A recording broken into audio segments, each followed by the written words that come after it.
Ready हो? Height और ऊपर हो सकती है, घुमा दो डिस्प्ले। तो इनका अच्छा रहा, इन्होंने बीच में अपना एक ये भी लेकर आया, इसका नाम था, क्या नाम था? डन। जय हिंद दोस्तों, क्या हाल है? तो हमारे पास आज की वीडियो में काफी सारे फोन है हमारे पास।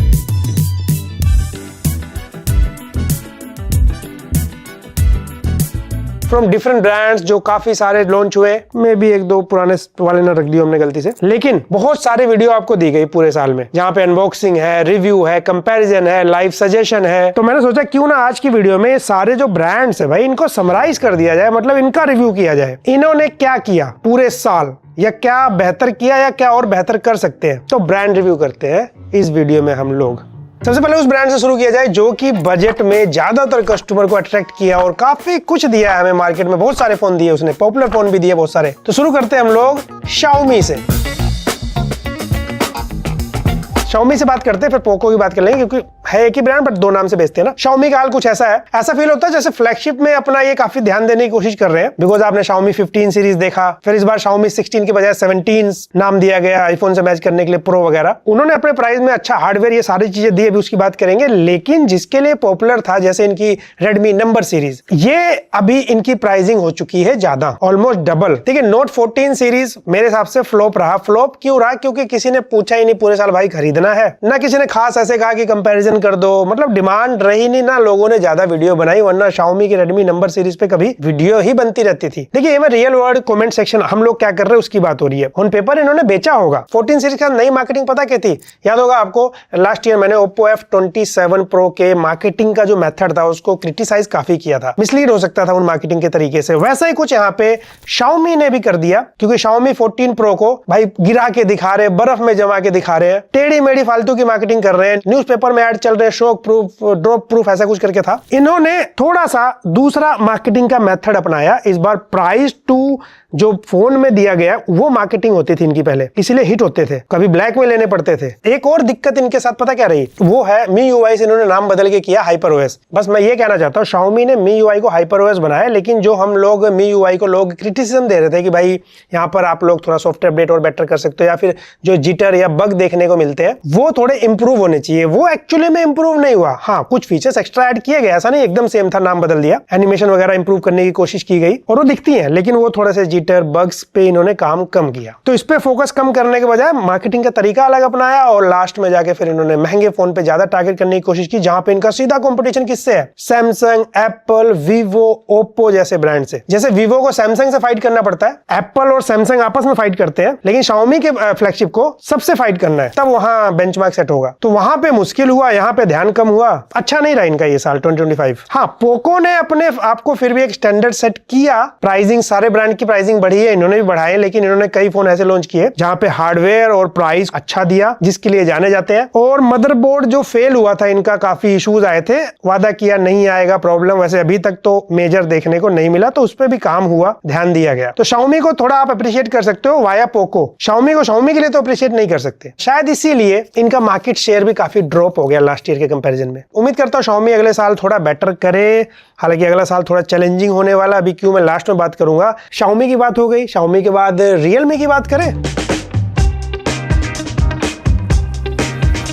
तो Xiaomi Realme की थोड़ा ना ऐसे बेस्ट एनिमी वाली दोस्ती रही है। पहले माधव सेठ और मनु भैया मिलके करते थे, एक कहीं निकल गए, एक कहीं निकल गए। 2025 में क्या हाल रहा है अगर बात करें Realme की? एक्चुअली ना Xiaomi के साथ Realme भी काफी बदला। जिस तरीके से ये फोन आते थे, मुझे तो याद है मैंने YouTube चैनल शुरू किया था, कहीं ना कहीं जो बिगेस्ट कंपटीशन, व्यूज भी आते थे, लोग भी इंटरेस्टेड थे। Realme 3 Pro versus Redmi Note 7 Pro, किस किस को याद है? तो Realme की नंबर सीरीज भी जो बजट है ना, उससे तो बाहर जा चुकी है। उसमें डिजाइन फोकस ज्यादा करते हैं, थोड़ा कैमरा साइड फोकस करते हैं, और उसी को रीब्रांड करते हैं, थोड़ा कैमरा में चीजें बदल के, ट्वीक करके। Realme की P सीरीज आती है, वो कम प्राइस में आती है, और उसी को थोड़ा और घुमा देते हैं तो थोड़ा सा Narzo सीरीज बन जाता है। ये आपस में मतलब थोड़ा सा क्लटर भी हो जाता है इनका। इनफैक्ट इस बार तो इन्होंने ये वाला फोन Realme 8 Pro 70,000 का फोन है ये। 70,000 पे इस फोन को बेचना बहुत मुश्किल है। लेकिन हाँ, यहाँ पे Realme की जो P सीरीज है उसमें कई सारे फोन वैल्यूएबल निकल जाते हैं। और सॉफ्टवेयर क्योंकि Realme UI ColorOS ही है घुमा फिरा के, थोड़े थोड़े ट्वीक के साथ। Xiaomi से अगर सॉफ्टवेयर की बात करें,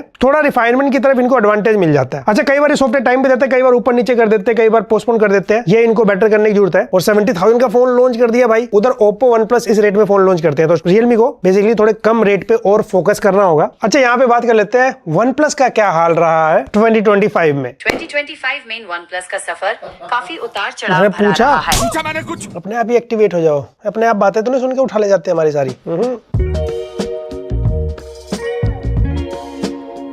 देखिए, वन प्लस का हाल कुछ ऐसा है कि वन प्लस काफी बदल चुका है ओवर द टाइम। हमने देखा है ये वो वन प्लस ब्रांड वही है, बट चीजें सब कुछ बदल चुकी हैं। जैसे अभी ये बहुत महंगे महंगे फोन भी आते हैं इनके, फिर अलग अलग रेट में इनको फोन लॉन्च करना पड़ा। इनका मोस्टली नोड हो गया या फिर नंबर सीरीज अभी भी अपने प्राइस मतलब हार्डवेयर वगैरह तगड़ा लेकर आते हैं। जो लाइट जिनके पीछे लगा रहता है उतना स्ट्रॉन्ग नहीं रहता, और चेंज वैसे भी हुआ, सॉफ्टवेयर डिपार्टमेंट पूरा बदल चुका है। ये भी फ्रॉम ओप्पो खानदान ही आते हैं, लेकिन धीरे धीरे ओप्पो के साथ मर्ज होना ओपनली, और यहाँ पे अभी सॉफ्टवेयर भी देखिए ऑक्सीजन ओएस का एक अलग फील दिया गया है कुछ कुछ जगह, वरना कलर ओएस ही है। अब तो इसमें भी एक्स्ट्रा एप्लीकेशंस वगैरह आने लग गई हैं, जैसे कि आपका कलर ओएस में आता है। और सबसे बड़ा चेंज वन प्लस ने क्या कर दिया भाई, पिछले कुछ टाइम से, कई साल से हैसलब्लेड कोलैबोरेशन के साथ आता था ये, फिर ओप्पो को क्योंकि अपनी फाइंड सीरीज लानी थी इंडिया में, और हैसलब्लेड कैमरा के लिए पार्टनरशिप किया गया था, और उनको फाइंड सीरीज को अलग दिखाना था। अब दोनों आगे, तो फाइंड सीरीज को हैसलब्लेड का कोलैबोरेशन है, इसका कैमरा फाइंड सीरीज के कंपैरिजन में वीक है। बाकी कुछ चीजें हाँ अपने रेट में अभी भी टॉप क्लास हार्डवेयर के साथ आता है। जैसे अगर नंबर सीरीज की बात करें, इन्होंने भी इस साल क्या किया कि भाई बैटरी जो सिस्टम है उसको क्रैक किया, मतलब अच्छा खासा एमएएच बैटरी दिया, बड़ी बैटरी एमएएच। बाकी इस बार प्राइसिंग भी ऊपर गई है 15 सीरीज की। बाकी चीजें अपनी जैसे थी वैसी मेंटेन रखी। Fast phone, fast software, better animation. तो इनका फीडबैक वही कैमरा वाला है। कैमरा डिपार्टमेंट में नंबर सीरीज को थोड़ा डाउन कर दिया। आई होप ये 2026 में ये चीजें ध्यान दे। और नेक्स्ट बात करते हैं, ये रहा हमारे पास, ये है ओप्पो के बारे में बात कर लेते हैं।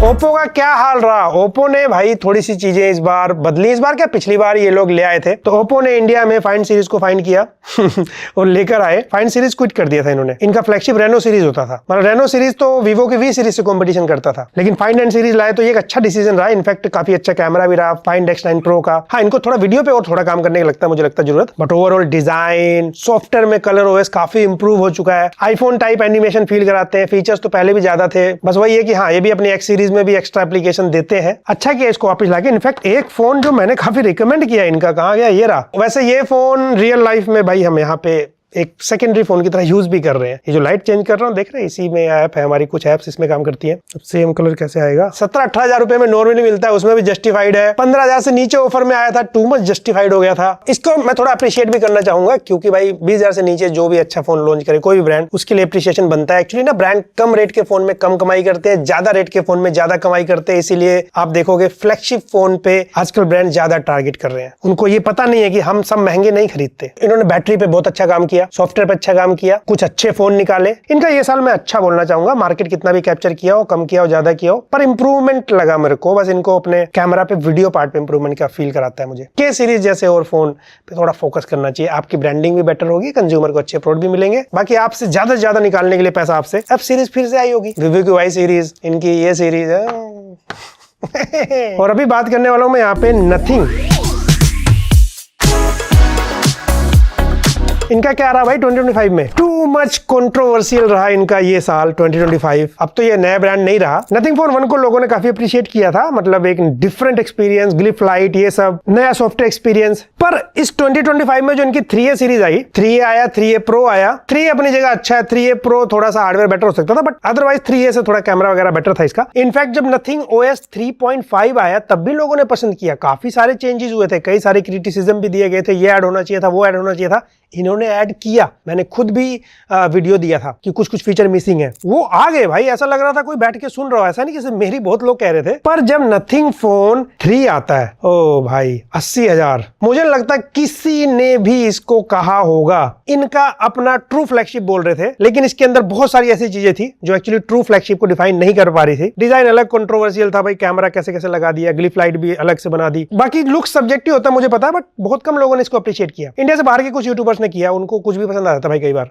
उनके पास ऑप्शन नहीं है ना, बेचारों के पास कम है। फिर एकदम से नथिंग फोन 3A लाइट आ जाता है। बहुत अलग डिसीजन लिया इन्होंने कि 3 पे ऑलरेडी बात हो रही है, लोग क्रिटिसाइज कर रहे हैं। नथिंग फोन 3A लाइट का प्राइस और बेटर किया जा सकता था, बिकॉज ये similar to CMF phone 2 Pro है बिना टेलीफोटो लेंस के। तो ये साल इनका क्रिटिसिज्म की तरफ काफी रहा। अब देखिए पैसा किसने कमाया, कितना कमाया, वो एक अलग डाटा होता है कंज्यूमर पॉइंट ऑफ व्यू से। लास्ट ईयर से इनका ये साल उतना अच्छा नहीं रहा। फिर बीच में इन्होंने ये भी कहा कि हम थोड़े एक्स्ट्रा एप्लीकेशन भी ऐड कर देंगे, बिकॉज ब्रांड का फोकस ये भी है कि भाई थोड़ा प्रॉफिट भी कमाया जाए, क्योंकि ब्रांडिंग भी कर रहे हैं लोग, ब्रांड एम्बेसडर भी है इनके दोनों, CMF के अलग, नथिंग का अलग, बड़े स्केल पे फैलाना चाहते हैं ब्रांड के नजरिए से। अगर देखा जाए जो दिख रहा है वही बता रहा हूं मैं। तो अभी इनका प्रॉफिट और मार्केटिंग पे भी ध्यान है। इस साल इनका कंज्यूमर पॉइंट ऑफ व्यू से क्रिटिसिज्म वाला रहा भाई। इसको उनको सोचना होगा किधर जाना है, और इंडिया स्पेशली CMF को जैसे इंडिया के लिए टारगेट ज्यादा करना चाहते हैं, या तो उसको और एक्सपेंड करें। शायद इसीलिए पोको से हिमांशु टंडन को मतलब अपनी तरफ ले लिया गया है, मतलब चाहे वो खुद ही गए जैसे भी बेसिकली। और सेम टाइम एक चीज को मैं अप्रिशिएट भी करूंगा, इनकी एक्सेसरीज, चार्जर, म्यूजिक प्रोडक्ट, क्योंकि म्यूजिक इनका वो नहीं है चाइना से लाके बेच दो,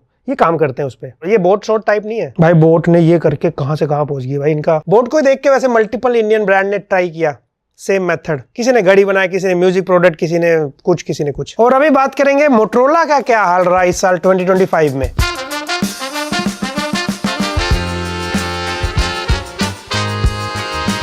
देखिए मोटरोला ने पिछले 2-3 साल में काफी चीजें बदल डाली, जैसे बेटर डिजाइन देना सीखा, बेटर हार्डवेयर देना सीखा, डिजाइन कंफर्टेबल और थोड़ा प्रीमियम बनाया, वीगन लेदर टच दिया, सॉफ्टवेयर में कई चीजें ऐड की गई, हेलो UI लाया गया। तो कई सारी चीजें ओवर द टाइम इन्होंने धीरे धीरे करके मार्केट में अपना बनाया, और बहुत सारे फोन इनके बिके, मार्केट शेयर इनको बेटर मिला। लेकिन यहाँ पे फीडबैक या जो चीजें मुझे फील होती है, अब इनके डिजाइन इंप्रूव तो हो गए, बट अब उसमें कुछ नई चीजें चेंज चाहिए। काफी हद तक सारे फोन एक जैसे दिखने लग गए हैं, और UI में चेंज तो किया, लेकिन UI में इन्होंने एप्लीकेशन ब्लोटवेयर भी ऐड कर दिए। सॉफ्टवेयर में इनके नो डाउट काफी सारे फीचर है, लेकिन कुछ फीचर मिसिंग फील कराते हैं, जैसे इनका खुद का गैलरी एप्लीकेशन नहीं, इनका खुद का डायलर नहीं है। इन सब चीजों पे ध्यान देना चाहिए। और इनको सिर्फ वीगन लेदर नहीं भाई, नॉर्मल प्लास्टिक, ग्लास और फ्लैट फोन इस तरह पे भी टारगेट करना चाहिए। साथ में सॉफ्टवेयर अपडेट में इंप्रूवमेंट उतना होते हुए दिख नहीं रहा है। या फिर इस साल कई लोगों ने ट्विटर वगैरह पे सर्विस रिलेटेड कंप्लेन किया इनके, और ये फीडबैक मैंने पर्सनली भी ब्रांड तक पहुंचाया है, क्योंकि जब फोन कोई भी कंपनी ज्यादा बेचती है, ठीक है बाकी सारी चीजें आप काफी अच्छी दे रहे हो, लेकिन ये चीजें फिर एक्सपीरियंस में एड ऑन होती है। कस्टमर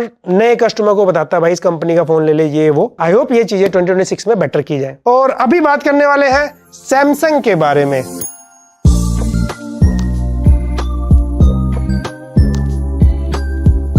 सैमसंग, कुछ लोग इसको सेमी भी बोलते हैं, पता नहीं क्यों भाई। एज ऑलवेज सैमसंग की S सीरीज, कोई भी अपना फ्लैगशिप लेकर आता है, लेकिन S सीरीज जब आती है, एंड्रॉइड लिस्ट की बात करें, बाकी सबको कहीं ना कहीं फीका कर देती है। एंड्रॉइड का सबसे पॉपुलर S सीरीज माना जाता है, बिकॉज ऑफ सॉफ्टवेयर इकोसिस्टम, ये एंड्रॉइड में सबसे ज्यादा देते हैं। और अगर टॉप UI को रैंक करना हो, सबके लिए अलग अलग हो सकता है, बट One UI काफी मतलब अच्छी है। एक बार One UI के इकोसिस्टम या बाकी फीचर्स की आदत लग गई, दूसरे UI पे शिफ्ट होना मुश्किल होता है, जस्ट लाइक iOS। हालांकि दोनों अलग है, लेकिन फ्लैगशिप का अलग एक्सपीरियंस, One UI का बजट में अलग है, सारे फीचर सेम नहीं मिलते। तो सैमसंग का ओवरऑल सॉफ्टवेयर एक्सपीरियंस, सैमसंग का इकोसिस्टम अगर कोई यूज करे, और गैलेक्सी AI ने तो नया ही ट्रेंड सेटअप किया था इस पे, तो इन्होंने मतलब काफी ज्यादा मार्केटिंग भी किया, काम भी किया, यूजफुल भी बनाए। बाकी सॉफ्टवेयर अपडेट इनका ऑन पॉइंट रहता है, कैमरा पे भी अच्छा काम करते हैं। बेस्ट के लिस्ट में तो नहीं हर मामले में, क्योंकि Vivo और Oppo भी अच्छा काम कर रहे हैं, इनका कैमरा अच्छा होता है। बस यही है कि सेंसर वगैरह थोड़ा और अब चेंज कर सकते हैं ये। पर हाँ, एप्पल, सैमसंग, गूगल को कंपेयर करें बैटरी के मामले में, ये जो अदर ब्रांड्स है, Vivo, Oppo, OnePlus, इस तरह के ब्रांड्स है, इनका बैटरी एमएच कम रहता है। इनको भी मतलब सिलिकॉन कार्बन ऐसा कुछ ट्राई करना चाहिए, देखते कब करते हैं। तो जब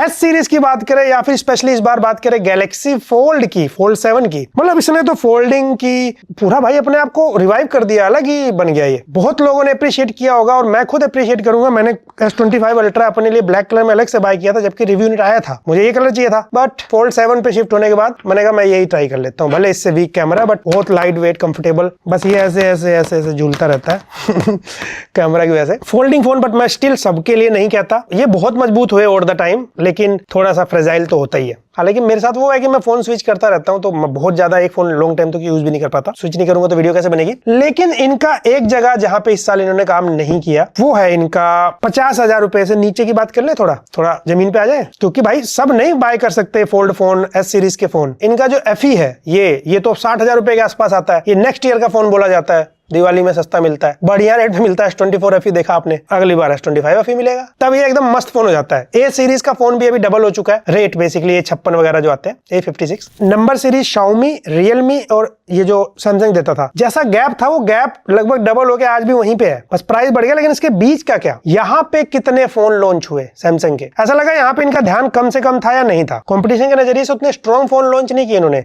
इनफैक्ट M35 में पंच होल है, M36 में यू शेप नोच है, किस तरफ जाना है। तो जिसको सिर्फ सैमसंग लेना है, फिर सैमसंग का फोन रिकमेंड करना पड़ता है, अदरवाइज दूसरे हमारे पास बेटर ऑप्शन मिल जाते हैं। बाकी इन्होंने कम रेट के फोन में हार्डवेयर ही नहीं, इन्होंने सॉफ्टवेयर में भी गैलेक्सी AI फीचर्स जो है वो S series, FE series, fold flip को ज्यादा मिलते हैं, मतलब सारे ही मिलते हैं। A सीरीज को ना के बराबर M सीरीज, F सीरीज, इन सब का क्या, इस पे फोकस कहाँ है। हम लोग तो ये भी बाय करना चाहते हैं, वो दिन याद आते हैं भाई, M51, M52 3, F62, A50। Pricing मैं समझ सकता हूं बढ़ता है, लेकिन उस प्राइसिंग के बीच में गैप को फिल करने के लिए इनको फोन लॉन्च करने चाहिए, और जिससे जैसे फ्लैगशिप की तारीफ मिलती है वैसा कुछ बाकी प्राइस में भी कर पाए। लेट्स सी अगले साल क्या करते हैं। तो इनके महंगे फोन जैसे आगे रहे, वैसे कम रेट के फोन पीछे रहे। बाकी एप्पल और सैमसंग ने इस बार एक्सपेरिमेंट भी किया अपने स्लिम फोन का, जो कि इतना सक्सेसफुल नहीं रहा बिकॉज ऑफ प्राइसिंग और बाकी चीजें। और बात कर ले जरा एप्पल की, आईफोन की। तो देखिए एप्पल में सेब होता है, सेब एक खाना चाहिए डेली सॉरी, सब्सक्राइब करिए आप। खैर अगर आईफोन की बात करें, कैसा रहा इनका 2026, गजब का रहा भाई। पहले तो इन्होंने अपना प्रो सीरीज का डिजाइन बदल दिया, किसी ने कहा हमें अच्छा लगा, किसी ने कहा हमें पोको का डिजाइन लगा, बट ओवरऑल नया डिजाइन जरूर लगा, फ्रेश था। मुझे भी अच्छा लगा पर्सनली डिजाइन। कलर मुझे तीनों इतने खास नहीं लगे, हालांकि तीनों में सिल्वर वाला सबसे बेटर लगा, फिर ब्लू वाला, फिर लास्ट में ऑरेंज वाला। आपका अलग हो सकता है प्रेफरेंस। लेकिन उससे ज्यादा कमाल किसने किया, ये फाइनली आईफोन 17 में वो सारी कमियां दूर की गई, यूएसबी जनरेशन को छोड़ के, जो हमें चाहिए थी। इसीलिए इस बार आईफोन 17 सबसे वैल्यू फॉर मनी, सबसे पॉपुलर एक फोन बना, बिना लास्ट जनरेशन के कंपैरिजन में बहुत ज्यादा प्राइस जम किए। सबसे सेंसिबल आईफोन बना इस बार आईफोन 17। सबसे ज्यादा जो अप्रिशिएट करना चाहिए मुझे, इनका सेल्फी सबसे बेस्ट लगा तरीका इंप्लीमेंट करने का। और मैं अगर कहूं बेस्ट कैमरा किसे कहना है, कोई वीवो को कहेगा, कोई मे भी फाइंड X9 Pro को कहेगा, हो सकता है कोई सैमसंग को कहे। मुझे भी वीवो का पोर्ट्रेट बेस्ट लगता है। लेकिन जिस तरह का मेरा डेली लाइफ में काम है ना, मैं एक क्रिएटर भी हूँ, वीडियो के मामले में आज भी आईफोन नेक्स्ट लेवल है। सेल्फी बुरी लगती थी, वो शिकायत दूर। फोटो भी अच्छी आती है, थोड़ा सा कई बार अगर एडिट कर दे, जिसे थोड़ा सा एडिटिंग करना आता है, तो फोटो बढ़िया बन जाती है। तो ओवरऑल एक रिलायबल कैमरा मानता हूं मैं। तो ये चीजें बेटर लगी, मुझे भी अच्छी लगी। आईफोन जाना जाता है कैमरा के लिए, वो अभी भी अच्छा है, वीडियो के लिए वो भी बेस्ट है, इकोसिस्टम वहां लीड करते हैं ये। लेकिन सॉफ्टवेयर स्टेबिलिटी के लिए भी जाना जाता है इनको। वो इनका iOS 18 से खराब होना शुरू हुआ था, हमें लगा iOS 26 में और बढ़िया हो जाएगा, लेकिन उसको एप्पल ने पूरा ध्यान रखा और खराब करने का। दूसरे लोग भी यही कंप्लेन कर रहे हैं, मैं अपना ही बता देता हूँ। आईफोन जिटर नहीं करता था, अब जिटर मिलना आम बात है। लिक्विड ग्लास बनाया, उसमें आइकन्स और टेक्स्ट कई बार मर्ज कर जाते हैं, ये तो चलो ठीक है। मैंने इनका सबसे टॉप नॉच आईपैड बाय किया, वो हैंग हो जाता है, रिस्टार्ट भी नहीं हो रहा, बैटरी डेड होने का वेट करना पड़ा। मेरे आईफोन 17 Pro के साथ रिकवरी मोड में चला गया अपने आप, बिना कुछ किए। सोचो अगर मैं कहीं बाहर होता आउट ऑफ स्टेशन और इस मोड में चला जाता, एक और आईफोन उसके पास लाना पड़ा इन सबसे बाहर आने के लिए। मेरा डाटा बच गया था, वो ऑप्शन मिल गया था। फीचर्स थोड़े से एक्स्ट्रा डाले, चीजें बैलेंस नहीं कर पा रहे हो, रैम मैनेजमेंट में सारी चीजें इतनी चलती नहीं है इनकी कई बार, और इनका AI के साथ अलग बवाल हुआ। सॉफ्टवेयर पे इनको काम करना होगा। अब सोचिए ये बात एप्पल के लिए कहना पड़ रहा है, मतलब जो बेंचमार्क सेट करता है। और अभी बात करेंगे वीवो और iQOO की एक साथ, क्योंकि वीवो का ही सब ब्रांड iQOO है।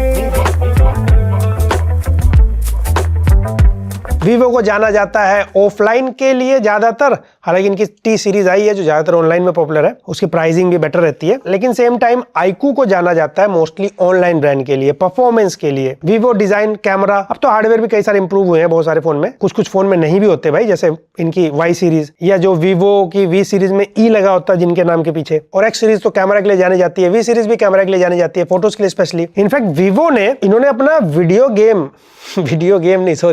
वीडियो क्वालिटी, फोटो के लिए, पोर्ट्रेट के लिए तो काफी जाने जाते हैं, सेल्फी वगैरह के लिए, लेकिन वीडियो क्वालिटी को भी इंप्रूव किया। और ऐसा नहीं इसी साल, ये धीरे धीरे किया इस साल। लेकिन जो सबसे बड़ा इन्होंने चेंज जो किया वो था इनका ओरिजिन OS। वो वीवो और iQOO दोनों सेम ही मिलेगा। चेंजेस पॉजिटिव है, एक्सपीरियंस बेटर हुआ है। अभी भी इनके जैसे extra browser, V app store, ये सब मिलते हैं, उसको सेटअप करना पड़ता है। लेकिन जो software feature, refinement, animation, smoothness, ये काफी ज्यादा इंप्रूव किया गया, एक नया एक्सपीरियंस ऐड कर देता है। तो सीधा सीधा बताया जाए, इन्होंने बैटरी एमएएच पे काम किया, इन्होंने कैमरास पे काम किया, इन्होंने ओरिजिन OS लेकर आए, ये सबसे बेटर काम किया। सर्विस सेंटर भी काफी सारे हैं और अपडेट वगैरह भी देते हैं। ओवरऑल मतलब दो चीजें मैं कह सकता हूँ, अभी हम जो ओरिजिन ओएस एक्सपीरियंस कर रहे हैं मोस्टली हमने सभी फ्लैगशिप फोन में एक्सपीरियंस किया है, बजट फोन में आना है। और डेफिनेटली फ्लैगशिप और मिड रेंज बजट में हार्डवेयर अलग होता है, कई बार फीचर्स भी अलग अलग हो सकते हैं, वो देखना है कि उसमें कितना काम हुआ है। तो ये चीज 2026 में पता लगेगा, सॉफ्टवेयर अपडेट जैसे धीरे-धीरे आ जाएंगे। और हाँ, एक चीज मैं जरूर फीडबैक ऐड कर सकता हूँ, जो iQOO ब्रांड है, iQOO को इनको और बेटर मार्केटिंग करने की जरूरत मुझे लगता है। मार्केटिंग इन द सेंस मतलब अगर आप देखा जाए OnePlus से हैसलब्लैड के कोलैबोरेशन गया, हार्डवेयर में iQOO भी OnePlus जैसा काम करता है, लेकिन OnePlus की ब्रांडिंग ऑनलाइन से साथ साथ ऑफलाइन में भी ज्यादा रीच है, iQOO को वहां पे भी पहुंचना पड़ेगा। तो इस बार इनका साल इस बार पॉजिटिव की तरफ रहा काफी। अभी बात करें यहाँ पे गूगल पिक्सल का क्या हाल रहा भाई 2025 में इंडिया में। पहली बात, इंडियन मार्केट को सीरियस बहुत ज्यादा लिया। क्यों कह रहा हूं, आप देखो अभी के डेट में इनका वॉच भी आती है, इन्होंने ऑनलाइन स्टोर भी ओपन किया, इन्होंने अपना पिक्सल फोल्ड भी लॉन्च किया, pixel 10, pixel 10 pro, pixel 10 pro XL ये भी लॉन्च किया, सारे लेकर आ गए यहाँ पे। बाकी पिक्सल 9 भी लॉन्च हुआ इस साल, जो कि अपने प्राइस को जस्टिफाई नहीं कर पाया, just like nothing phone 3, just like iPhone 16e। लेकिन सारे प्रोडक्ट लेकर आना, उसके बाद मार्केटिंग पे ध्यान देना।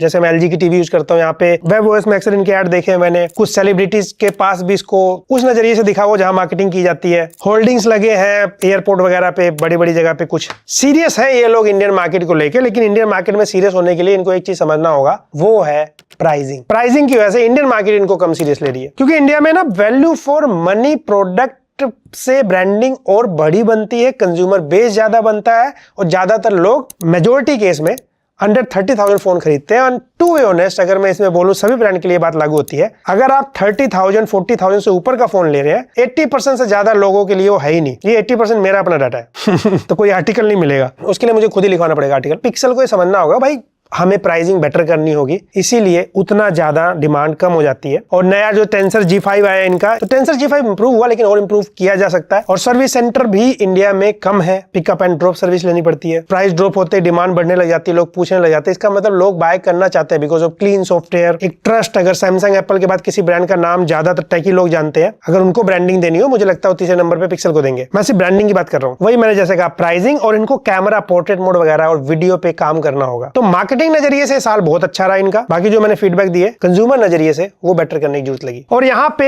एक साथ बात करना चाहूंगा मैं 3 ब्रांड की, लावा, टेक्नो, इन्फिनिक्स। एक साथ क्यों? देखिए, टेक्नो इन्फिनिक्स के मैंने बहुत ज्यादा फोन की वीडियो तो नहीं दी है, कुछ फोन की दी है, लेकिन इनकी एक चीज है कि ये लोग भाई अपने रेट में कुछ फोन को छोड़ दिया जाए, चांसेस रहते हैं अपने प्राइस के हिसाब से हार्डवेयर जो बाकी चीजें देते हैं वो अच्छा देते हैं। और इनके यूआई को हमेशा से क्रिटिसिज्म मिला है, बट एक चीज इनके साथ पॉजिटिव जरूर हुई है अभी वाले यूआई में। मैं इनको रियलमी, कलर ओएस, सैमसंग इन सबसे कंपेयर नहीं कर रहा हूं, बट वैसे इनका यूआई में फीचर्स काफी सारे और थोड़ा क्लीन भी हुआ है, पहले से मिनिमल साइड गया है। इनके लेवल से कंपेयर किया जाए, इनका एक्सपीरियंस सच में बेटर किया गया है, तो वो चीजें बेहतर की गई है। कई सारे अलग अलग सीरीज के फोन भी आए, थोड़े ये लोग गेमर ओमर के टारगेट करने के लिए ऐसे ऐसे फोन भी लाते हैं। बाकी सॉफ्टवेयर अपडेट इतने नहीं आते इनके, सॉफ्टवेयर अपडेट पे काम करना होगा, कैमरा क्वालिटी पे थोड़ा और बेटर काम करना होगा। और सेम टाइम अगर बात करें लावा की, लावा ने तो भाई इस बार थोड़ा धूम मचाया कहीं ना कहीं से देखा जाए। लावा अग्नि 4 के साथ अराउंड 25,000 UFS 4 देना, metal frame, glass back, hardware का कॉम्बिनेशन, प्राइसिंग का कॉम्बिनेशन बहुत अच्छा निकाला, कई चीजें एक्स्ट्रा ऐड करी फोन में। बाकी इनको थोड़ा यूआई पे फीचर्स वगैरह में और इंप्रूवमेंट करने की जरूरत है। बाकी यूआई क्लीन रहता है इनका, कैमरा बेटर और किया जा सकता है, हार्डवेयर वगैरह तो बढ़िया देते हैं ये। ओवरऑल पॉजिटिव साइड तो गए ये। बाकी इनकी अच्छी बात ये रहती है, इंडियन ब्रांड है लेकिन आपको मिसलीड नहीं करते जैसे माइक्रोमैक्स ने किया। तो ये सारा कुछ था। और इसी के साथ मतलब मैं एंड में ये जरूर कहना चाहूंगा, नेक्स्ट ईयर 2026 में मतलब मैंने देखा अंडर 25,000 स्पेशली इतने ब्रांड टारगेट थोड़ा कम करते हुए दिख रहे हैं। तो बहुत सारे ब्रांड के लिए अच्छे ऑप्शंस है इस रेट में टारगेट करने के लिए, और मैं चाहूंगा इस रेट में और भी फोन लॉन्च हो। सेम टाइम मुझे इस बात की भी थोड़ी चिंता है, वो जो रैम स्टोरेज के प्राइस के चक्कर में प्राइसिंग बढ़ रही है तो फोन के रेट बढ़ सकते हैं, I know, but I hope इसका काफी चांस रहता है मिसयूज भी कई बार किया जाता है। प्राइस उधर से भी बढ़ा तो इनका बढ़ा, फिर और भी बढ़ा देते हैं कई बार। अलग अलग ब्रांड अलग अलग बिहेव कर सकता है, तो वो देखते हैं कौन ज्यादा करता है कौन नहीं करता। पर एज ऑलवेज जो बेस्ट इन प्राइस देने की कोशिश करेगा वही ज्यादा आगे जाता है। और एक नाइटमेयर भाई कैसे भूल सकते हैं, वो ग्रीन लाइन। सभी ब्रांड्स में हमने देखा, इस पे मैंने बात भी किया है। इसके प्रॉब्लम पे सारे ब्रांड्स को मिलकर कुछ तो सोल्यूशन देना चाहिए। मतलब जैसे OnePlus ने ट्राई किया कि भाई लाइफ टाइम वारंटी देंगे, हालांकि लाइफ टाइम मतलब जब तक पार्ट्स अवेलेबल है, हो सकता है बाद में कोई कूपन दे, लेकिन मुझे लगता है सभी ब्रांड को कुछ ना कुछ ऐसे करना चाहिए। या तो हमें बताओ ये क्यों हो रहा है और कैसे नहीं होगा, और अगर अपने आप हो रहा है ये, क्योंकि कई लोगों के तो चलो गिरने से हुआ, कई लोगों के सॉफ्टवेयर अपडेट आने के बाद हो जा रहा है, कई लोगों को चलते चलते हो जा रहा है, ये क्या मतलब है, जबरदस्ती क्यों, ये तो गलत है। इस पर मैं तो कहता हूँ कोई अथॉरिटी हो उसको भी ऐसे थोड़ा स्ट्रिक्ट लेके एक्शन लेना चाहिए कंज्यूमर के लिए। एंड स्पेशल थैंक्स टू उन ब्रांड को करना चाहूंगा जो अपने बॉक्स में सब कुछ दे रहे हैं। ये मेरा ओवरऑल जो सब कुछ मैंने फील किया वो शॉर्टकट में समराइज किया। आई होप आपको वीडियो पसंद आई होगी। वीडियो पसंद आए तो लाइक शेयर सब्सक्राइब जो भी मन में आए कमेंट में करिए। मैं मिलता हूं आपसे अगली वीडियो में।